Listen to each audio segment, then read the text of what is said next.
Hoy en la tarde nos acompaña la doctora Erika Marisol Sandoval Rebollo. Ella cuenta con estudios de licenciatura en Psicología por la Universidad Autónoma del Estado de México. Se doctoró en Antropología por el Centro de Investigaciones y Estudios Superiores en Antropología Social, donde también cursó la maestría en Antropología Social. Durante ambos procesos formativos se acercó a investigar desde un enfoque semiótico discursivo la experiencia de las personas transexuales y transgénero en la Ciudad de México. Como parte de una estancia postdoctoral en la Universidad Autónoma Metropolitana Unidad Xochimilco, durante el 2011, comenzó a desarrollar una investigación acerca de los procesos de construcción subjetiva sobre la ciudadanía relacionados con la transexualidad y transgeneridad. En 2012 fue investigadora del proyecto Mujeres y VIH en México, estudio exploratorio sobre experiencia, expectativas y necesidades de atención a la salud. Actualmente se desempeña como profesora investigadora en el Departamento de Educación y Comunicación de la UAM Xochimilco y desarrolla el proyecto de investigación Acciones Comunicativas en el ámbito público de mujeres organizadas ante el VIH en México. Muchísimas gracias por acompañarnos, Erika, y pues nos dejamos en buenas manos.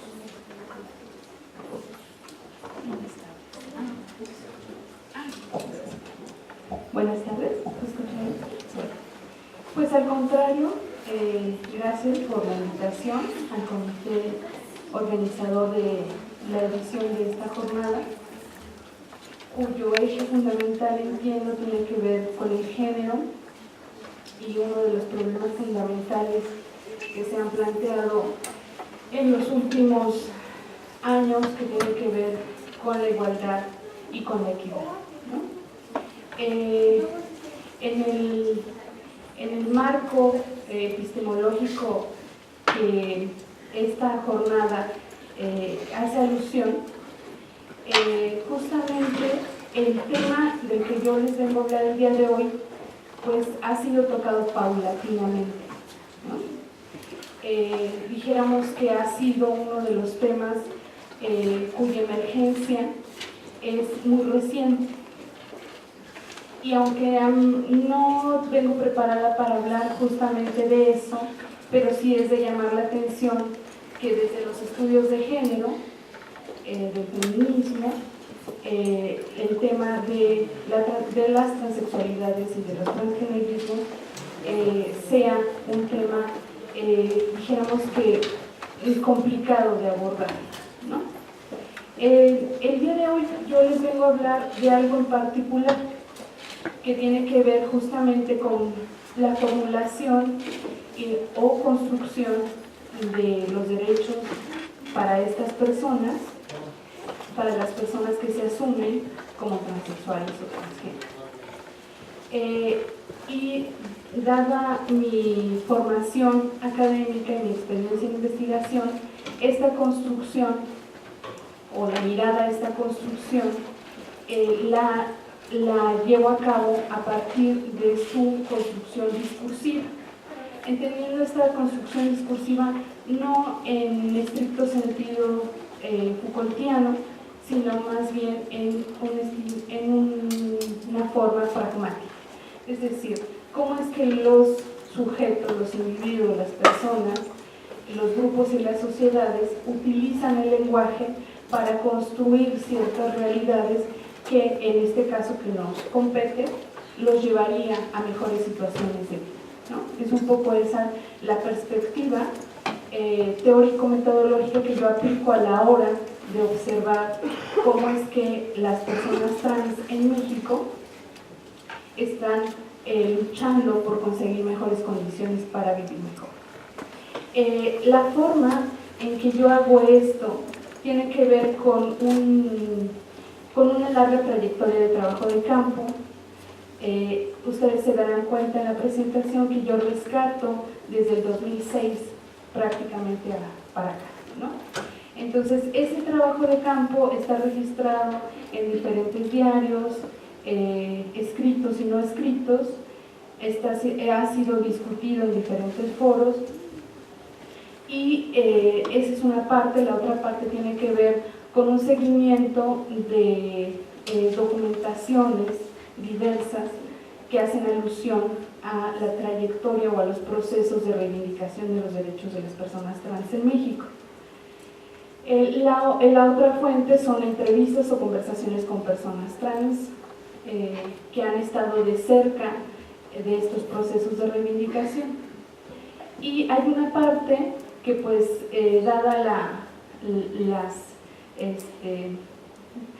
cosas de la vida, pues no me ha dado tiempo de procesar, pero que ahí está, que tiene que ver con entrevistas y conversaciones con los profesionales de salud que han estado cerca de los procesos de reivindicación, ¿no? Entonces, para comenzar, yo pensé esta presentación, dijéramos que en varios segmentos. El primero tiene que ver con una especie de poner en común los antecedentes del tema trans, en términos de una formulación teórica sobre el tema, una formulación histórica también y por consecuencia antropológica, ¿no? Después, definir en términos modernos qué sería la transexualidad y el transgénero.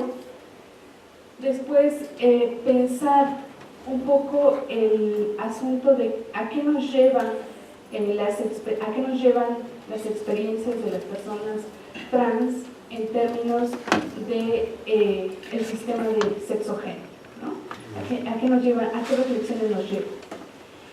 Y su relación con los derechos. Después entro en materia respecto a la forma en que se han construido estos derechos, marco algunas tesis que yo tengo con respecto a esta construcción de derechos, a qué implicaciones podría tener la participación de profesionales de la salud, de abogados, de instituciones de los derechos humanos, etc. Y después abundo estos ejes que yo coloco como parte del análisis, abundo en dos grandes tópicos en los que los derechos de las personas trans han estado presentes, que es el asunto de la identidad y el asunto de la salud, ¿no? Entonces, para empezar, esto de las diapositivas, ¿sí? Sí, nada más, exacto. Sí. Es que yo no veo nada de allá.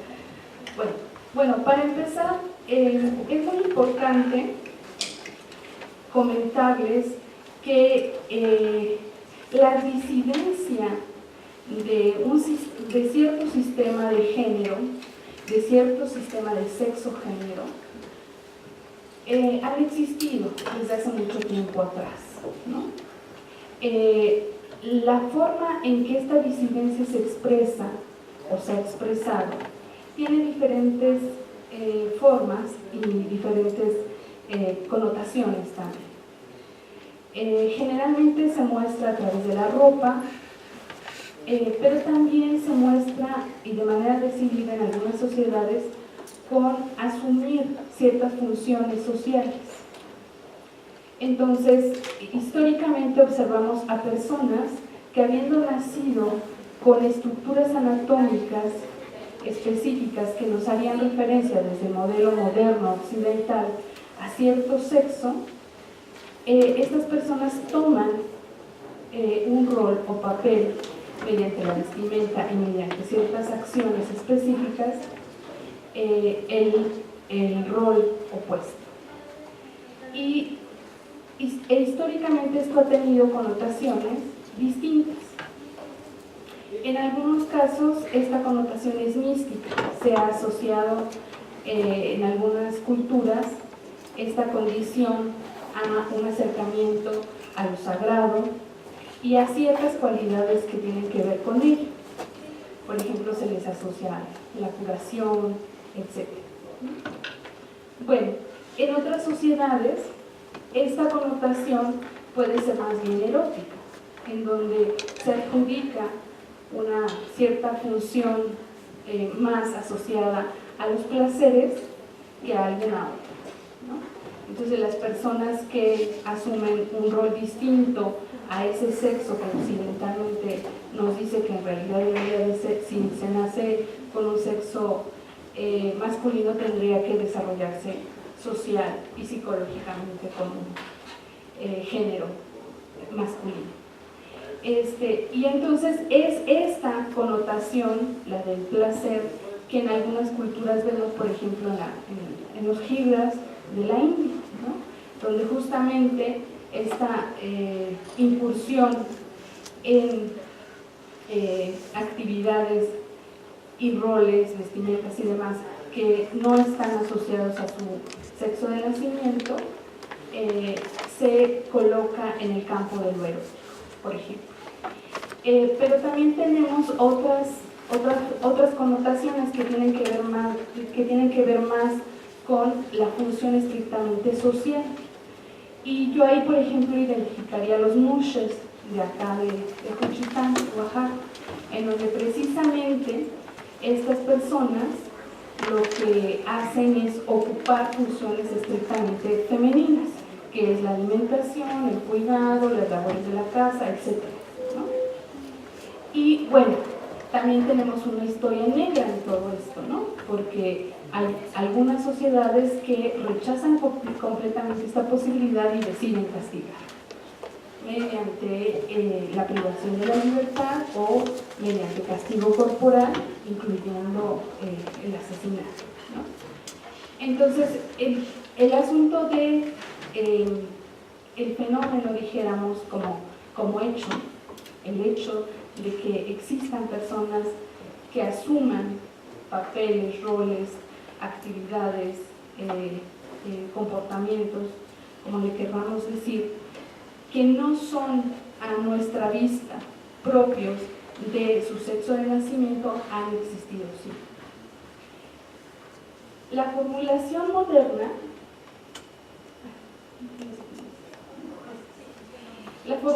moderna de esto es hasta 1950, que las ciencias médicas, específicamente la endocrinología, se encargó de describir qué es lo que estaba pasando con estas personas. Hemos de decir que esta formulación se da en regiones donde la medicina, la ciencia médica está desarrollada y forma parte de la cosmovisión de esas sociedades, ¿no? Nosotros como una región colonizada y forzosamente modernizada, occidentalizada, finalmente hemos heredado eso también. Y entonces las definiciones que provienen de esa formulación moderna de 1950 en torno a la descripción puntual de los comportamientos, modos y sentimientos de las personas que asumen un rol distinto a lo que marcan su sexo de nacimiento, pues tiene resultados muy interesantes, porque aquí nos vamos a brincar muchas cosas, porque finalmente estos son antecedentes, pero el resultado es la generación de modelos de atención para estas personas. Son modelos, en alguna literatura hemos visto que les señalan como modelos correctivos, es decir, en la descripción de los médicos, los endocrinólogos de esa época, decían que lo que había era una especie de incongruencia entre el cuerpo de la persona y lo que mental, emocional o psicológicamente sentía respecto al sujeto. En esa época también se formuló la conocida noción que es identidad de género, que justamente le provee a ese sentimiento de pertenencia a un género, le provee una connotación fuertemente psicologizada, en el sentido de que es algo que tiene el individuo y que no es algo. Monet, por ejemplo, y exploró esa parte de qué tanto podríamos estar influenciados por el medio que nos rodea para construir nuestra identidad de género.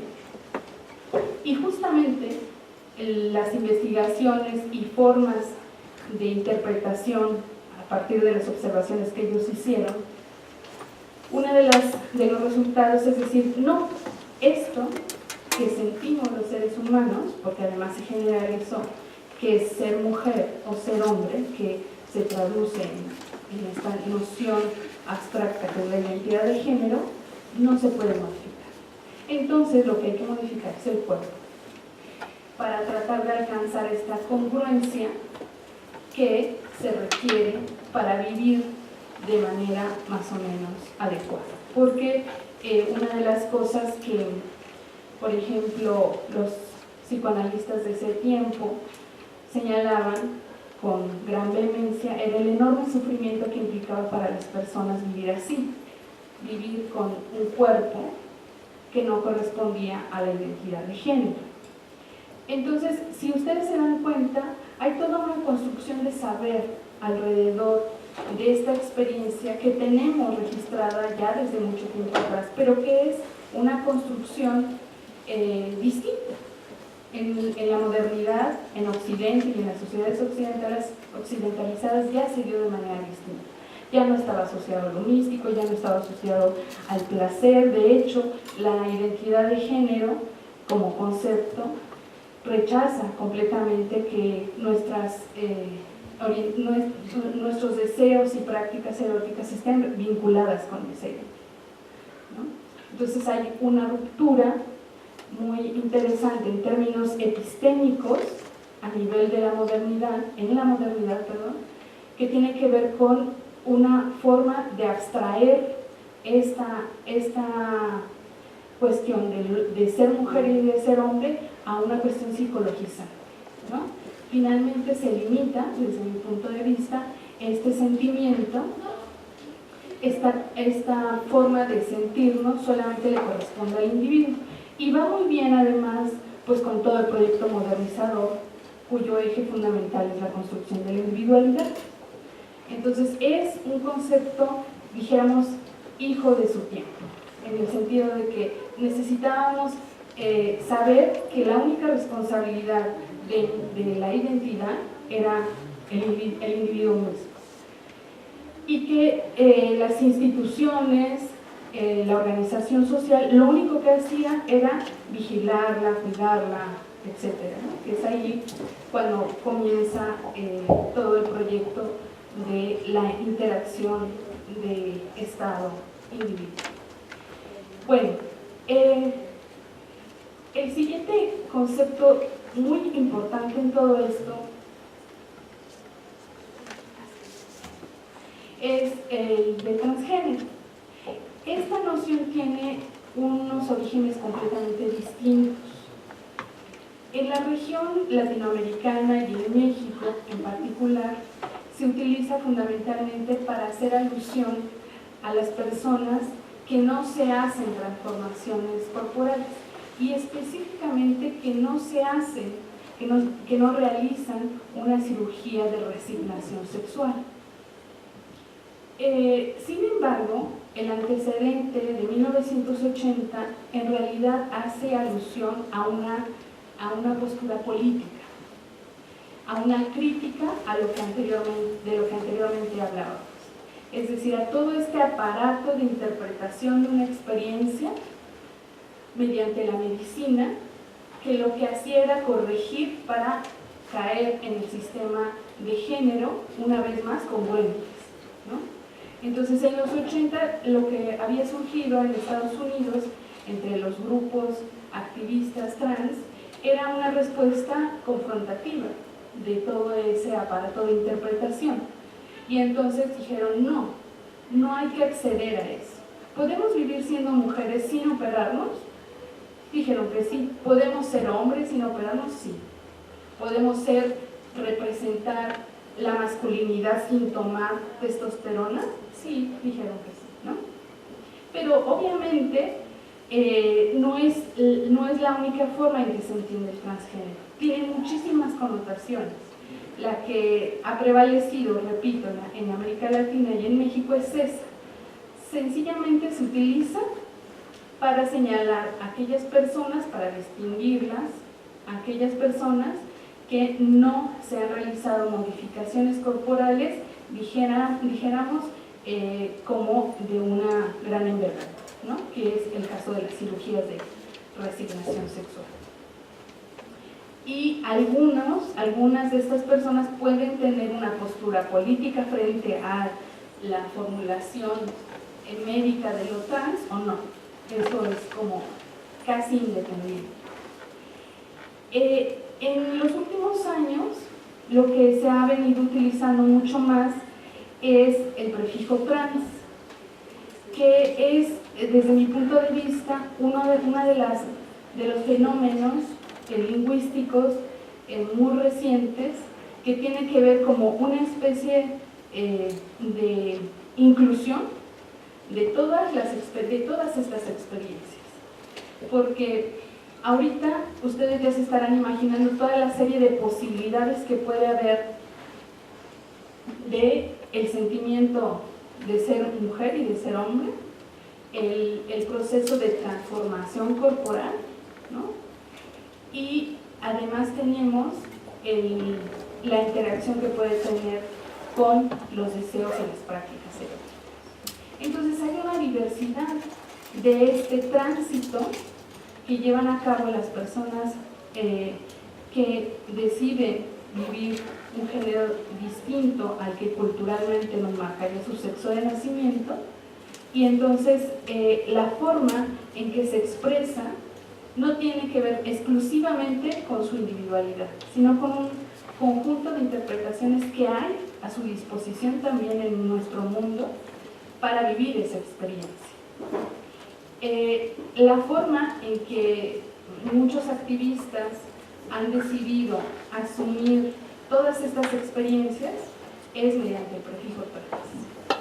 Y me parece que es una forma sumamente interesante porque abre también, es decir, se cierra la transexualidad como esta noción médica impuesta desde una perspectiva occidental, pero también se cierra la propuesta transgénero de crítica abierta al sistema y a la norma de género, y después de lo trans tenemos como un conjunto de como puntos suspensivos de qué es lo que se está construyendo ahí.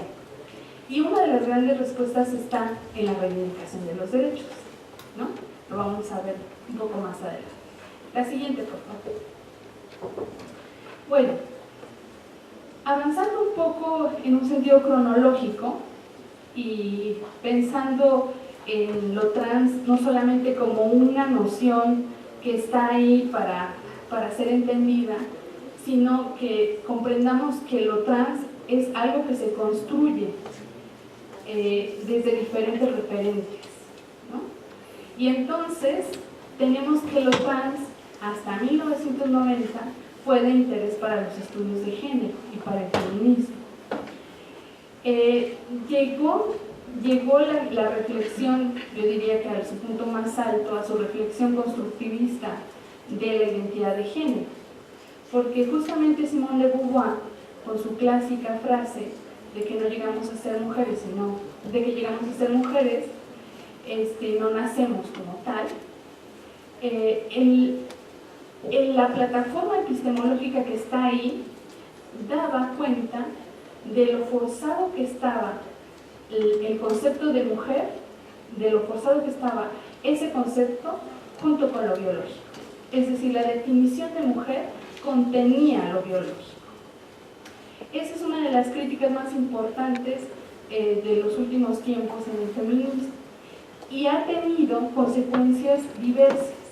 Una de las consecuencias que tuvo es abrir la posibilidad de pensar estas formas de vivir la feminidad de distintas maneras. Es decir, no solamente quien tenga estructuras y funciones biológicas específicas podrá asumirse de determinada manera en un género. Se abre la posibilidad de un entendimiento de ser mujer desde otros puntos de vista. Y eso tiene un fuerte impacto en la elaboración teórica sobre el género, ¿no? Toda la teoría llamada queer está enclavada en ese sentido, ¿no? Porque problematiza todo, ¿no? Si la mayor certeza que teníamos era que ser mujer estaba vinculada a procesos biológicos, como ser madre, por ejemplo, y resulta que no. Entonces ahí viene toda una reflexión en torno a no solamente a la identidad de género femenina, sino también a la masculina. Y se empieza todo un rompimiento de certezas que habían sostenido políticamente al feminismo. Hay una cosa también que está vinculada con esta, como yo le he llamado, como este basamento epistémico, que tiene que ver con el modo en que el feminismo ha ido peleándose con el universalismo del proyecto moderno. El universalismo que en realidad es individualismo, porque se refiere, ese proyecto modernizador se refiere se refería a los hombres europeos, blancos, heterosexuales. Y entonces el feminismo señaló que en ese proyecto civilizador no estaban las mujeres. Entonces incursionó muy fuertemente en términos políticos para crear condiciones de presencia pública y de desarrollo real para las mujeres. Y bueno, los resultados son muy positivos. Muchas de nosotras como mujeres estamos aquí por eso, ¿no? Porque se han abierto justamente los campos de desarrollo social para las mujeres, y entonces ese es sin duda uno de los grandes logros del feminismo. Pero el asunto es que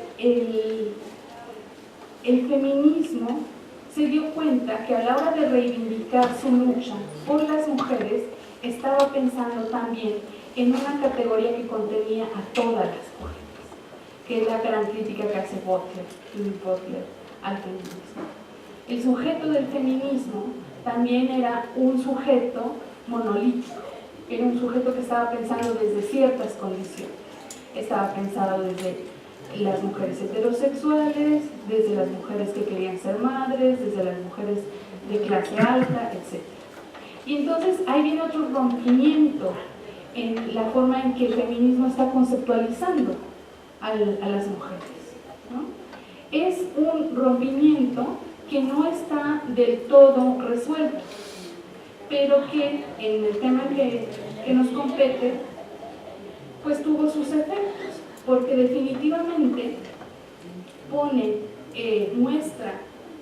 ante nuestros ojos la posibilidad, las múltiples posibilidades, las múltiples formas de ser mujer. Entonces ahí es cuando se empiezan a considerar a las mujeres indígenas, a las mujeres negras, a las mujeres que no quieren ser madres, a las mujeres que, bueno, una infinidad de circunstancias por las que pasamos los seres humanos, que socialmente y culturalmente nos asumimos como mujeres, y que eso también abre la posibilidad de construcción y de aceptación de otras posibilidades femeninas y masculinas. Entonces, por ejemplo, actualmente hay un interés particular en algunos activismos trans de considerar la violencia que sufren como parte de la problemática general de las mujeres. Y eso era impensable, ni siquiera decirlo, ¿no? Era imposible pensarlo hace 5 años atrás, una cosa así. Entonces, el hecho de que el feminismo haya permitido un cuestionamiento no solamente de las estructuras sociales que sostienen nuestras relaciones de género, sino también su propia forma de estar conceptualizando y de estar explicando y sosteniendo epistemológicamente esas relaciones de género, contribuyó en mucho a que el tema trans, las posibilidades de la existencia humana más allá de lo biológico, se abrieran, se empezaran a explorar, se empezaran a formular a sí mismas. Algunas autoras hablan de que todo este proceso en realidad es un gran proceso reflexivo que es reconocido como parte de la tarea fundamental del feminismo, porque una teoría, una postura política, una plataforma ideológica o un movimiento como el feminismo no solamente quiere imponer, sino quiere presentar nuevas posibilidades de existencia, no todo lo quieren prefigurar, sino que dijéramos que a ver cómo podemos vivir. Y bueno, eso es lo que se abrió en los últimos 20 años, y finalmente encontramos que sí hay una conexión entre estas formas de vivir la feminidad en Occidente y las posibilidades que ha puesto el feminismo en términos reflexivos, críticos y políticos, por supuesto.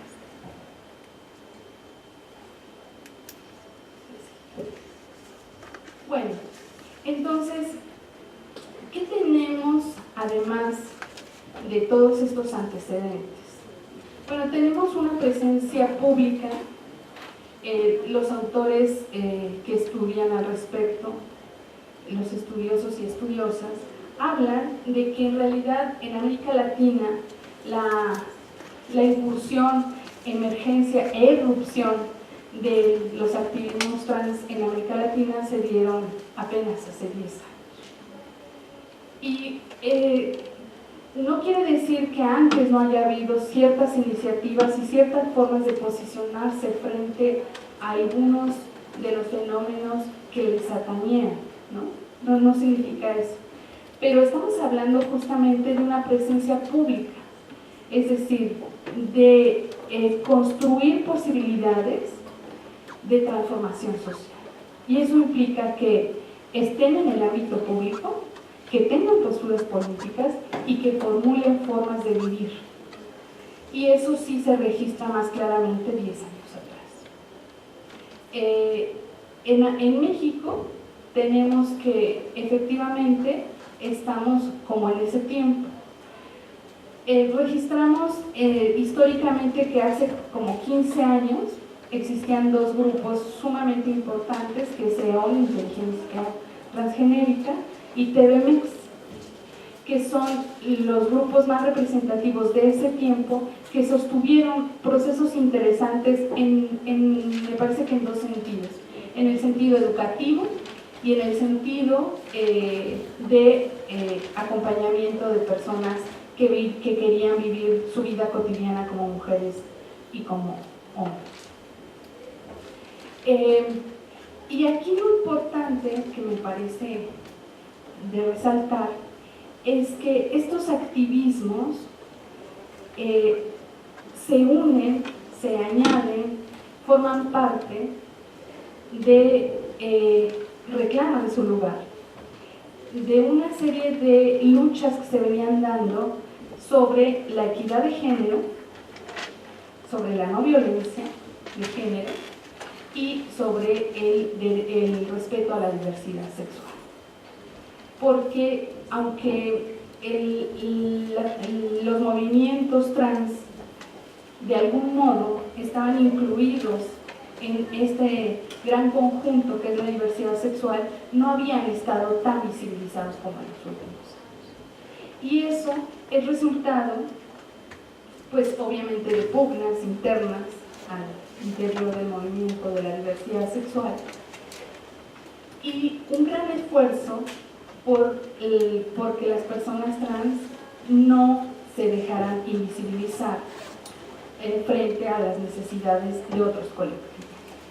Entonces, hay una reafirmación muy fuerte, un trabajo muy profundo de qué es ser trans frente a un gay, o frente a una persona lesbiana, a una mujer lesbiana, o frente a una persona bisexual. Y eso no significa que desde muchos años antes, existiera todo un aparato teórico que dijera cuál es la diferencia, etc. Pero acuérdense que estamos en la arena política, en la arena pública. Y las estrategias que se llevan a cabo en esta arena, en este campo, son diversas. Y en este caso, una de las estrategias que han utilizado las personas trans es definir qué es su propia experiencia. Y en ese sentido, han irrumpido fuertemente en las formas en que se conceptualizan las identidades de género, las formas de la masculinidad, las formas de la feminidad y su interacción con lo biológico. Es en este campo, en esta arena, donde emerge la posibilidad de construcción de derechos de las personas trans. No son un actor, dijéramos, aislado, pero sí con ciertos problemas para visibilizarse con sus particularidades. Y en ese sentido ha tocado pelearse fuertemente con colectivos gays, con colectivos de mujeres lesbianas, con mujeres feministas, etc. Reivindicando una particularidad que aún en esa particularidad encuentren ciertas formas comunes de lucha. Y me parece que esto es en lo que se está viviendo últimamente. Es decir, la comunidad de personas que están luchando por sus derechos, por vivir cierta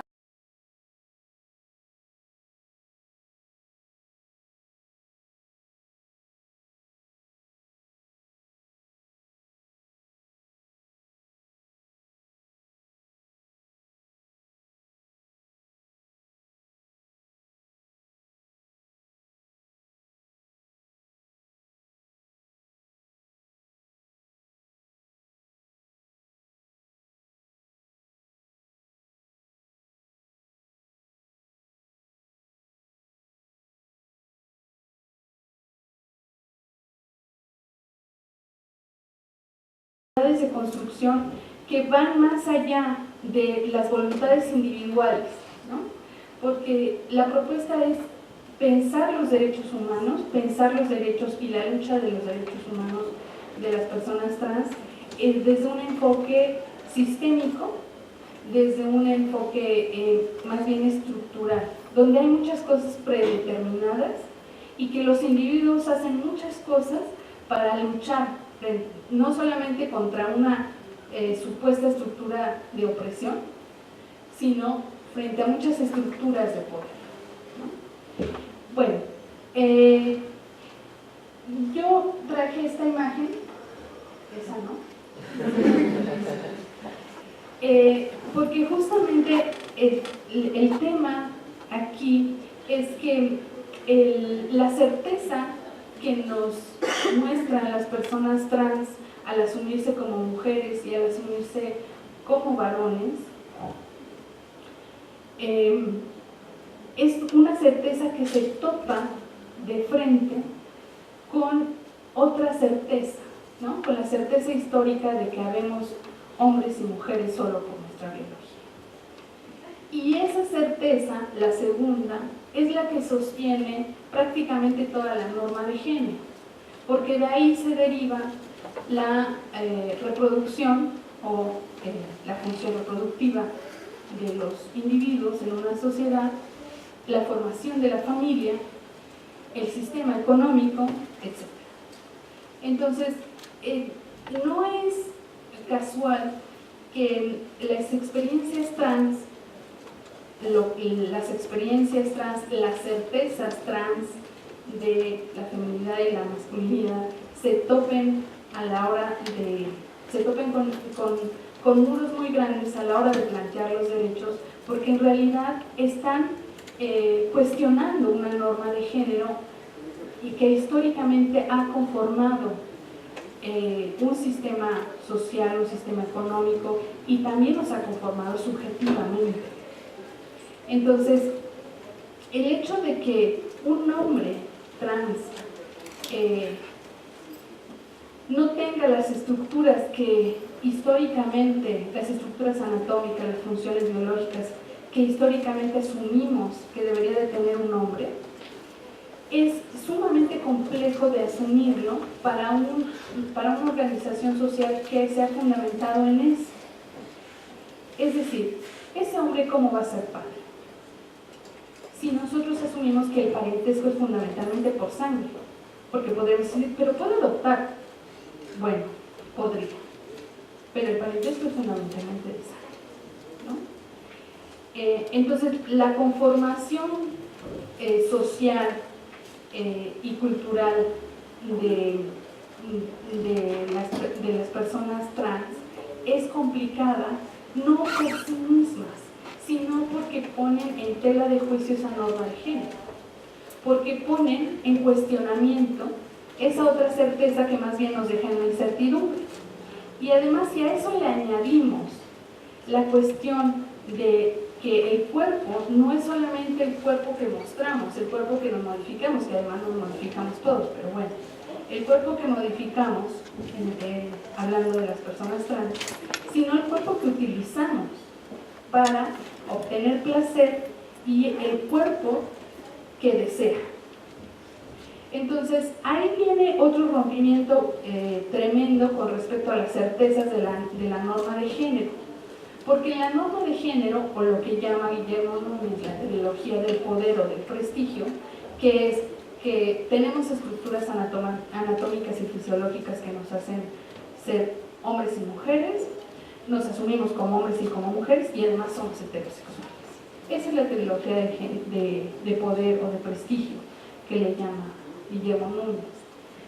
Y esto se rompe completamente, porque no solamente las personas trans tienen un cuerpo que no corresponde para nada con esta asociación directa, casi mecánica y muy natural entre identidad y sexo, sino que además pueden asumir preferencias, prácticas y deseos eróticos completamente diversos, ¿no? Y bueno, además tenemos que algunas de ellas pueden asumir preferencias y orientaciones por una postura política, ¿no? Entonces, el esquema frente a esa norma de género que nos parece tan lógica, que nos parece tan natural, se rompe completamente. Y es ahí donde está dijéramos que el punto nodal en términos epistémicos de la modernidad con respecto a lo trans. Es lo trans lo que nos está cuestionando actualmente sobre el basamento epistémico de la modernidad, en donde lo biológico es lo más importante y el individuo es lo más importante.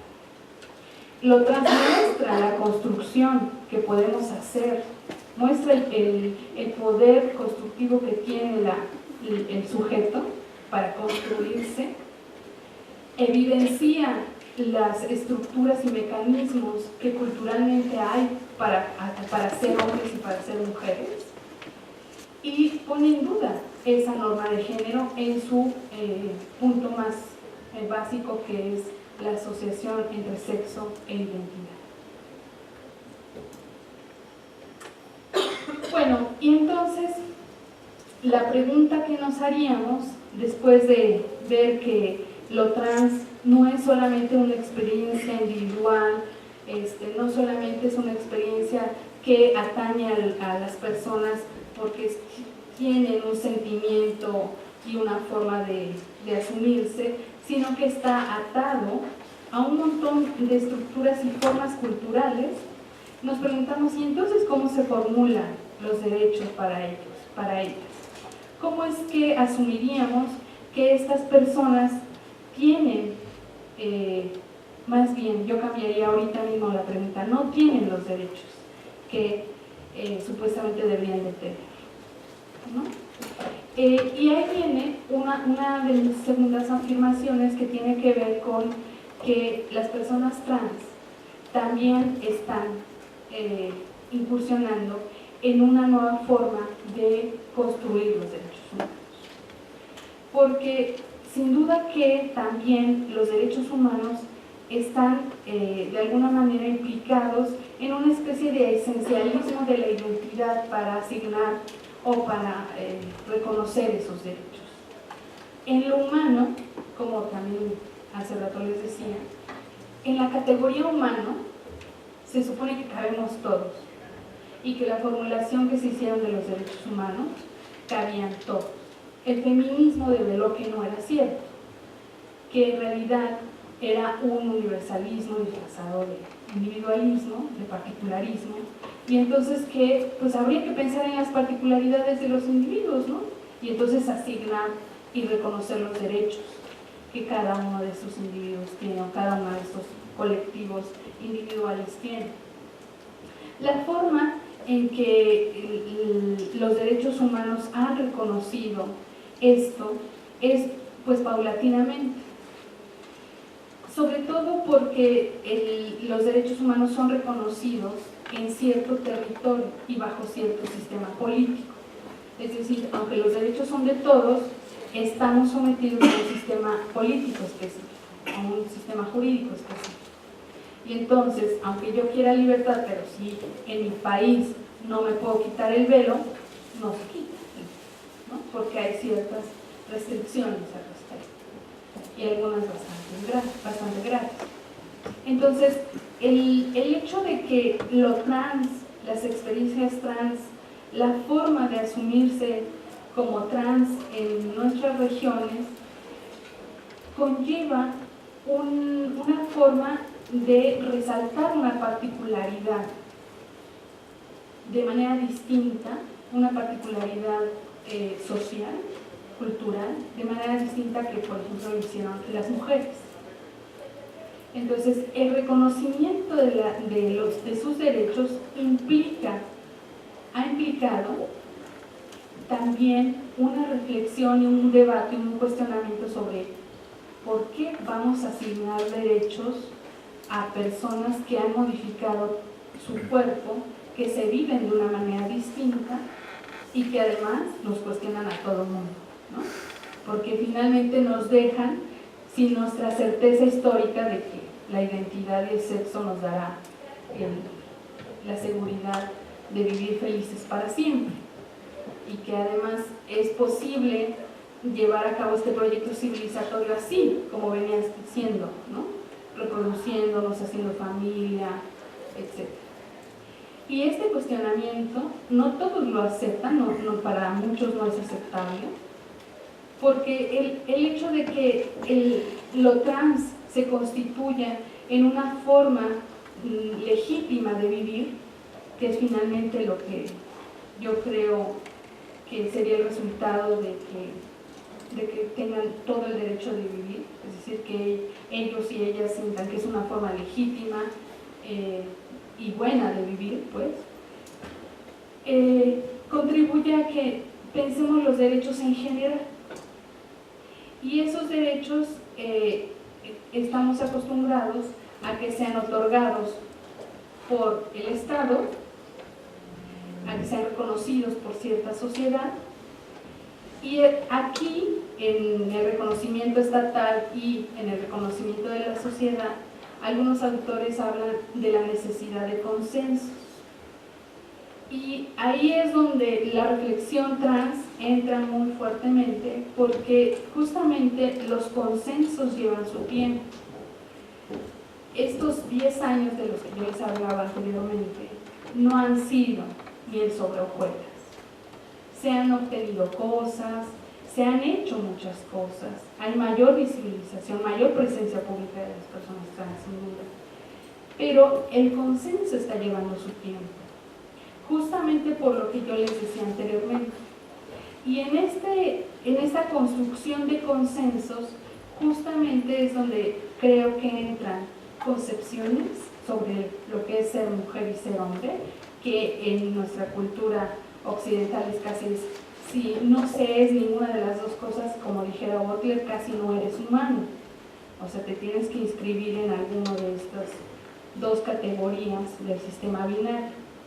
Y entonces la forma en que las personas trans están asumiendo, están participando de este consenso, pues tiene que ver con enfrentarse a un contexto conflictivo.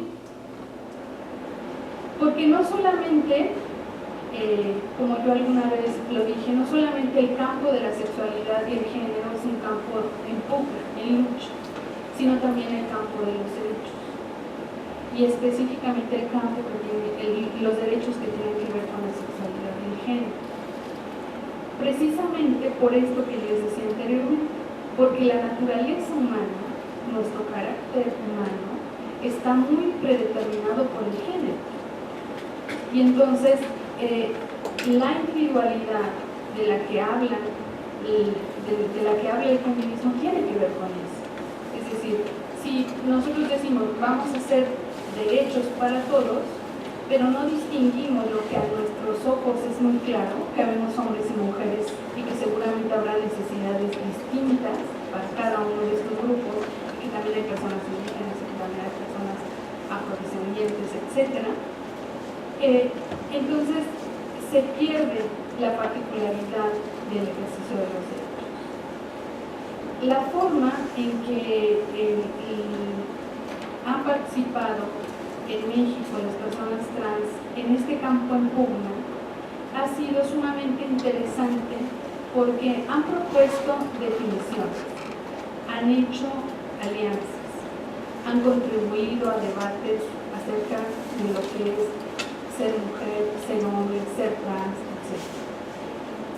Y hay otro punto sumamente interesante que es que han logrado sentar a muchos actores, a muchos personajes que vienen de ámbitos diferentes, que vienen de ámbitos diferentes pero que tienen que ver con algo.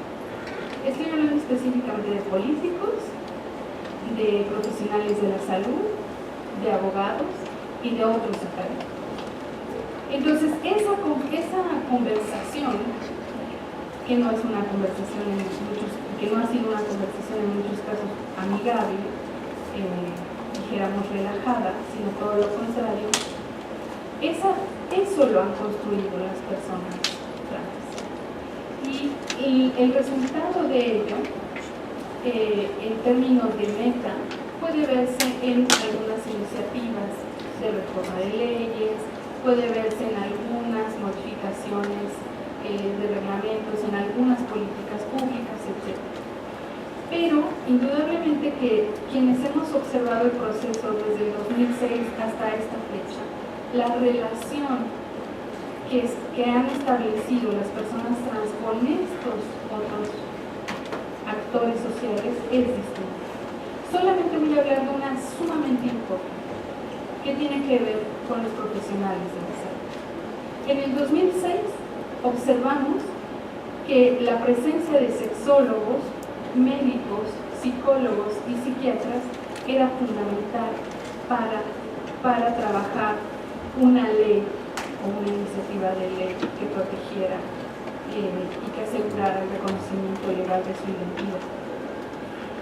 Y actualmente, en el 2014, el trabajo que se está haciendo para lo mismo, pero dijéramos que con otros elementos en el Distrito Federal, porque además esa era federal y ahora está siendo local, está buscando una nueva modificación, ¿no?, para lograr acceder a ese derecho plenamente. Los profesionales de la sexología no se encuentran, no están. Y entonces, ni de la psicología ni de la psiquiatría no están, no constituyen actualmente un actor con los cuales haya interacción en la formulación de ley. Y eso es un hecho que a todas luces habla de que algo ha pasado, algo ha sucedido en términos de cómo se están pensando las personas trans. Recuerden que en 1950, como les decía al principio de nuestra charla, que en esos años quienes pensaron definir, estudiar, abordar la transexualidad eran los psiquiatras. Y han acompañado diferentes procesos a nivel mundial, a nivel regional y local, diferentes procesos de las personas trans. Pero en el caso mexicano, el hecho de que la sexología, la psiquiatría, la psicología no sean requeridas para fundamentar los derechos de las personas trans es me parece que un acontecimiento de suma autonomía, de suma independencia con respecto a un montón de interpretaciones y discursos que las han definido, que los han definido. La pregunta que yo me haría es, ¿se pueden definir solos? ¿Se pueden definir solos? ¿Qué nueva forma de definición encontrarán las personas trans si se deshacen, si se logran deshacer de estas interpretaciones que históricamente las han colocado en el terreno de la enfermedad, de la patología, de que algo está mal en las personas trans? Se podrá lograr una independencia, una autonomía plena de construcción como las mujeres, porque las mujeres, acuérdense que históricamente estaban definidas por su propietario. Entonces, en el caso de las personas trans, habían sido tuteladas, como en el caso de las mujeres tuteladas por alguien más. La Iglesia fue una gran tuteladora de las mujeres. En el caso de las personas trans, lo había sido la ciencia médica. Desde mi punto de vista, esto es un gran reto para la formación de los derechos, porque finalmente una de las cosas que se argumentaban en el 2006, 2007, todavía en el 2008, respecto a por qué las personas necesitaban que se les reconociera su identidad de género legalmente, o más bien que se reconociera legalmente cómo se asumían como hombres y como mujeres, estaba vinculado a una explicación completamente médica, completamente sexológica, completamente psiquiátrica, que tiene que ver con la incongruencia, con que las personas viven una incongruencia entre su identidad y su sexo. Actualmente, aunque vemos que que todavía se hacen algunos guiños a esa teoría, la forma en que están queriendo formularse, construirse los derechos de las personas trans, quieren ir más allá de eso. Y eso, desde mi punto de vista, es sumamente interesante. Rápidamente, para no hacerles el cuento más largo, muy probablemente esto tiene que ver con una fuerte campaña de despatologización de la transexualidad que empezó que fue mundial, que empezó en el 2009 y que México ha sido partícipe. Es decir, esto no es solamente una cuestión de las personas trans que habitan en México, sino que hay una fuerte influencia de discursos mundiales a nivel de los activismos que cuestionan la definición que viene de otros y que inclusive esos otros, aunque tengan mucho poder, las personas trans han decidido que es posible vivir sin esos discursos que las habían estado definiendo permanentemente, incluso para defender sus derechos. Entonces, hay un movimiento interesante ahí. No se ha descartado, por supuesto, seguir luchando por el reconocimiento legal de la identidad, pero se está optando por construir esa reivindicación de manera distinta, por construir una propia voz, ¿no? Yo le llamaría así, una voz más autónoma, una voz única, que tendrá indudablemente otras influencias discursivas. Me parece que la influencia del derecho es muy fuerte, del derecho como ciencia, y eso lo vemos también como una forma de encontrar aliados, de formar nuevos conceptos y nuevas nociones de aprendizaje también, por supuesto. Bueno, me parece importante abundar también en una cuestión sumamente interesante que en términos discursivos se explica por el modo en que se están sosteniendo las reivindicaciones de los derechos de las personas trans, que tiene que ver con los argumentos que a lo largo de todos estos años se han construido no solamente por las personas trans, que decíamos que fundamentalmente, para decir que sí tienen derechos. Yo creo que uno de los argumentos más importantes que han manejado las personas trans es el de las condiciones difíciles que tienen en términos sociales, en términos económicos y en términos jurídicos. Y las organizaciones, colectivos, han hecho un esfuerzo por mostrar estas dificultades. Por supuesto que han ido regulando esto, ¿no? Porque una forma de mostrarlo es, bueno, algunas organizaciones han hecho estudios específicos. Pero, por ejemplo, cuando se presentan las iniciativas de ley, es muy común que se presenten testimonios de vida. Y bueno, un testimonio de vida de una persona trans, pues generalmente tiene momentos muy tristes, muy dolorosos, difíciles. Se enfrentan con problemas de discriminación, con problemas de violencia, con problemas económicos. Generalmente tienen trabajos de no buenas condiciones. Muchas mujeres trans se dedican al trabajo sexual, generalmente no en las mejores condiciones. Y entonces esta formulación del sujeto trans, como le llamo sujeto, porque está atado a estas condiciones sociales, está fuertemente predispuesto a vivir de ese modo. Porque como decíamos anteriormente, no es que las personas, los individuos, no hagan cosas por vivir bien su vida, por hacer cosas maravillosas de su vida, pero es necesario no despegarnos de la mirada estructural, de la mirada sistémica en donde nos encontramos, porque ahí circula esto que decíamos anteriormente, la norma de género.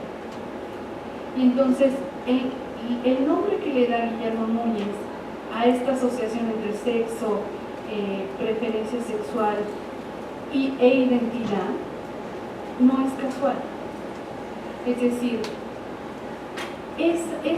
si nosotros vivimos coherentemente con esta trilogía, vamos a recibir ganancias, vamos a tener trabajo, vamos a tener familia, vamos a tener que comer, ¿no? Entonces, el prestigio no es solamente que nos veamos guapas y guapos, sino que socialmente es retribuido. Entonces, la heterosexualidad es retribuida. Considerarnos en un tránsito congruente entre nuestro sexo y nuestra identidad también es retribuido, ¿no? Y piénselo en muchos sentidos, digo, hasta en términos afectivos es retribuido, ¿no? Y vaya que en muchas de las historias de las personas trans, lo afectivo, la ausencia de afecto es, en algunos casos, bastante grande. Entonces, la retribución o el prestigio que logramos socialmente por vivir coherentemente en esta estructura o a partir de esta norma de género, pues para esas condiciones de las personas trans que en ámbitos del activismo nos muestran, pues no es casual, porque finalmente las personas trans viven fuera de esa norma. Viven fuera de esa norma y no, porque como dijera Butler, cuando una norma se formula, y más la de género, que además Butler es una norma que abarca prácticamente todo, también está considerando sus fallas. y lo que puede darle a los individuos que van a fallar, ¿no? Una norma nunca es perfecta, ligera, como una especie de interpretación.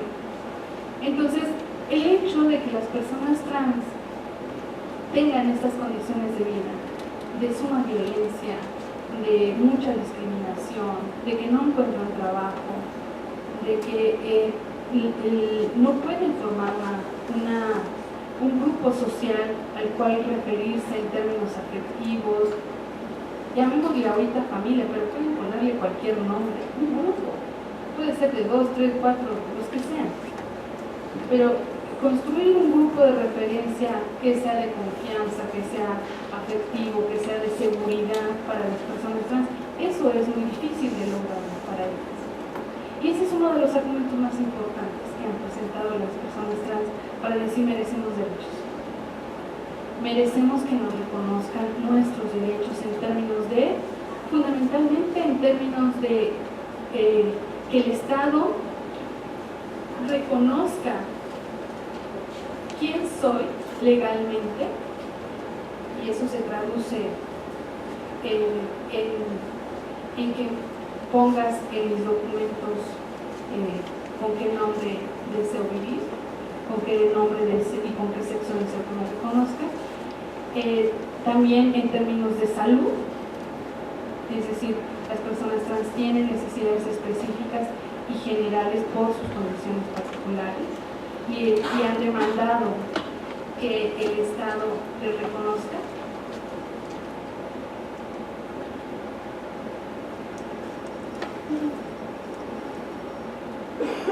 Bueno, la siguiente.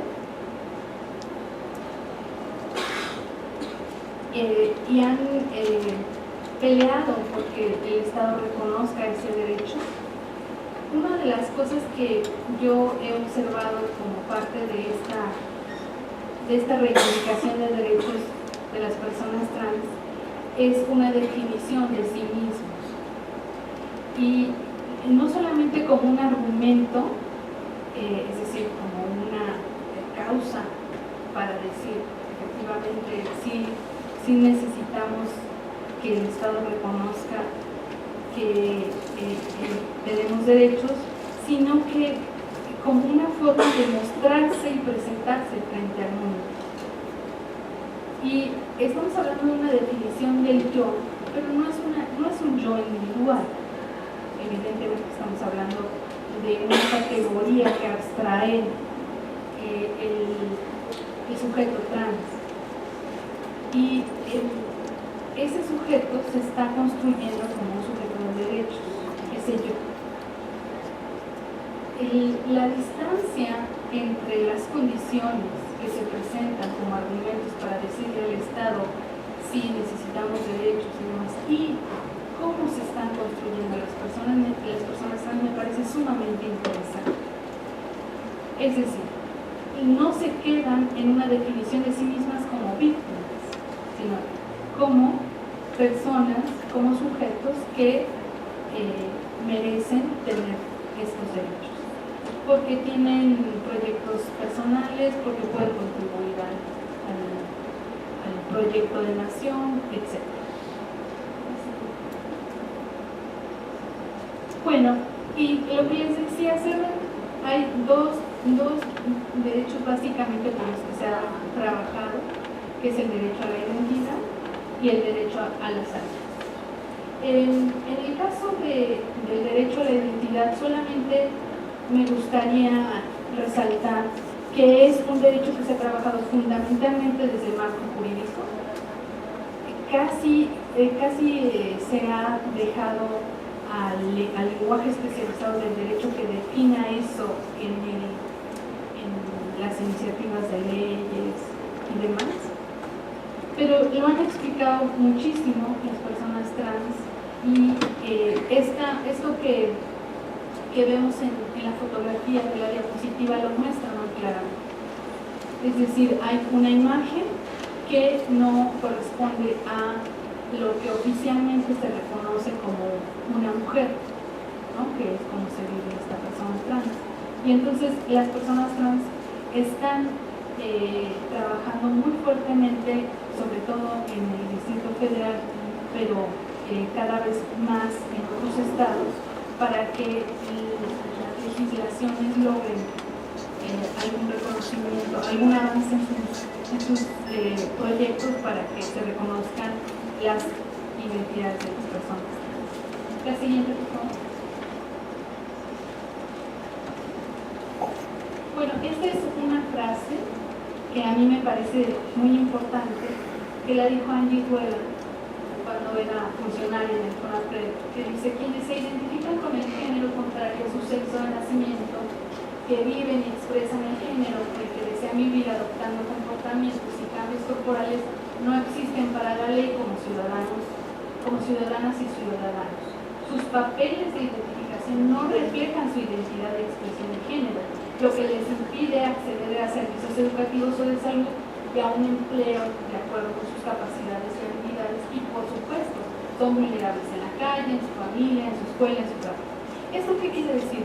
Que el reconocimiento de la identidad de género es un derecho troncal, fundamental para conseguir otros derechos.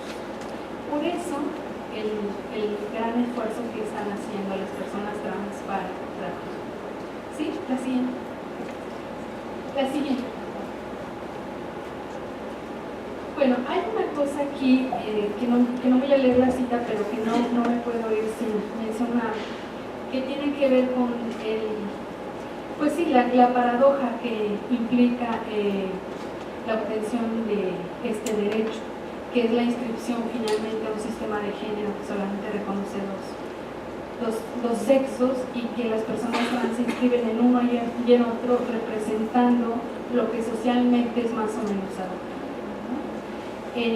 Eso se empieza a cuestionar desde el campo de lo trans, sí se empieza a cuestionar, pero tenemos nuevamente una estructura jurídica, social, que impide a las personas romperlo completamente. Sí. La siguiente. La siguiente. Y bueno, el derecho a la salud, que solamente para no dejarlo tan pobre la explicación, pero dijimos que uno de los tópicos que está en el centro del debate del derecho a la salud es el asunto de la estética contra la salud, ¿no? La interpretación que algunos políticos, medios de comunicación y demás hacen de las transformaciones que realizan las personas trans como algo estético y no como algo imperante para el bienestar de la persona, constituye uno de los nodos más importantes del debate que han establecido las personas trans y algunos de los políticos que se han atrevido a presentar iniciativas de reforma. Como resultado de la lucha por el derecho a la salud, tenemos que hay un centro de atención en la Clínica Condesa. Mi interpretación de eso al respecto es que el Estado ha decidido reconocer parcialmente los derechos de las personas trans en ese sentido. Es decir, en la Clínica Condesa solamente hay por tratamiento hormonal y atención de otros servicios, pero digamos que en lo que compete a ellas es el tratamiento hormonal. Entonces el Estado está parcializando los derechos de las personas trans, y justamente el hecho de que haya un reconocimiento o que haya una apertura mayor al reconocimiento de la identidad, pero no al derecho a la salud, nos pone frente a una estructura social que todavía no está tan preparada para asumir plenamente que las personas trans son sujetos plenos de derechos. La siguiente, por favor. La siguiente. Bueno, finalmente lo que yo sostengo, y que espero que haya quedado más o menos claro a lo largo de toda esta charla, es que la construcción de los derechos para las personas trans implica también, la construcción de estos derechos implica también la construcción de un sujeto trans, no predefinido, sino que en esa construcción pueden definirse también los sujetos. Y antes de que digan otra cosa, yo ya perdí.